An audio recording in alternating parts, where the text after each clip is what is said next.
কষ্ট লাগছে যে বারের মিজান হোটেল ভাঙিয়ে ফেলাইতেছে, এই কারণে কিন্তু সে মূলত এখানে আসা নাকি? না, আমার কষ্ট লাগে নাই, ঠিক আছে, আমার কষ্ট লাগে না।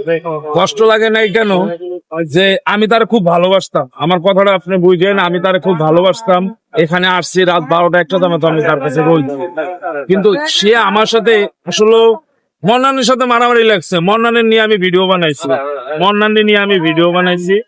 মন্নানের সাথে মারামারি লাগছে। মন্নানের, সেও কন্টেন্ট ক্রিয়েটর, আমিও ভিডিও বানাই, আমিও একজন কন্টেন্ট ক্রিয়েটর। আমি ভিডিও স্বাভাবিক বানাইতে পারি, আমি ন্যায় অন্যায় বলবো না, অন্যায় ন্যায় বলবো না। মান্নানে মারছে তাই আমি ভিডিও বানাইছি মান্নানে নিয়ে।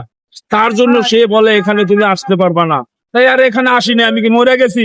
এখন এই যে আমি একটা কথা বলি, দেখেন, সে বেশি আমার সাথে দেখাইছিল এখানে আসবা না, তা কি আমি আমি আমি ছেলে আমার জায়গায় রয়েছি। আর দেখেন পরিস্থিতি, দেখছেন হেয়ার হোটেল কিন্তু নাই, দেখছেন হেয়ার হোটেল নাই। বুঝছেন, মানুষের তো এগুলো করা ঠিক না। আল্লাহ ছাড় দে, ছাইরা দে না, বুঝছেন, অনেক কষ্টের বিনিময়ে